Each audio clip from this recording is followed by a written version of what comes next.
السلام علیکم ورحمۃ اللہ وبرکاتہ۔ امید ہے کہ آپ تمام حضرات بخیر و عافیت سے ہوں گے۔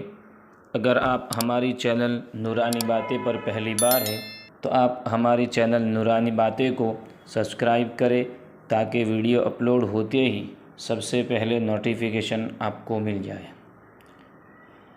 جمعہ کے دن سورہ کہف پڑھنے کا اہتمام کرنا ہے۔ اس کی فضیلت یہ ہے، جمعہ کے دن چاہے نماز سے پہلے یا پیچھے سورہ کہف پڑھنے میں بہت ثواب ہے۔ نبی کریم صلی اللہ علیہ وسلم نے فرمایا کہ جمعہ کے دن جو کوئی سورہ کہف پڑھے اس کے لیے عرش کے نیچے سے آسمان کے برابر بلند ایک نور ظاہر ہوگا کہ قیامت کے اندھیرے میں اس کے کام آئے گا، اور اس جمعہ سے پچھلے جمعہ تک جتنے گناہ اس سے ہوئے تھے سب معاف ہو جائیں گے۔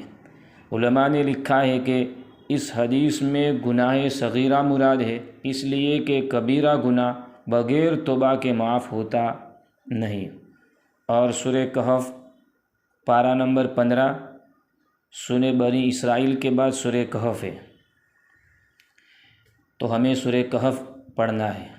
دوسری بات یہ ہے کہ جمعہ کے دن درود شریف پڑھنے میں اور دنوں سے زیادہ ثواب ملتا ہے، اس لیے جمعہ کے دن درود شریف کی کثرت کرو۔